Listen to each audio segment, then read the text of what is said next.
Protesters have been out on the streets for more than 50 consecutive days, demanding the resignation of Prime Minister Boyko Borisov and his government.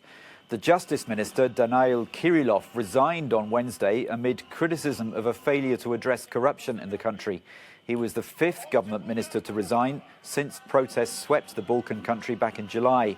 Barricades in the capital, Sofia, remained in place on Thursday as protesters continued to voice their anger at alleged government graft, including a controversial proposal for a new constitution that would keep the current centre-right administration in power.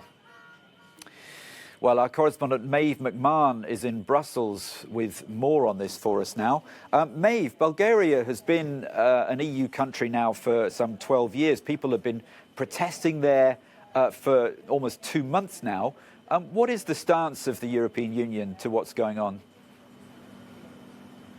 Well, Alistair, very different to that of the stance of the European Union when it comes to Belarus. Now, it is the summer period here. The Commission has been on holidays, but that said, many criticise that there's been radio silence regarding Belarus, that no member state either has made any comment, on the protests in Bulgaria. And even last weekend, we saw a number of Bulgarian protesters come to the roundabout here in Shumen to bring the message from Sofia and from the protests over in Bulgaria to remind that the situation there is just not good, that they want their Prime Minister Boyko Borisov to step down. They believe they're living in a mafia state. They say that even though Bulgaria has been an EU member state since 2007, the situation is grim there. 77% of people interviewed for a Gallup poll said that corruption is rife in their institutions, and Bulgaria remains the poorest country in the European Union, with the average wage the lowest in the whole bloc.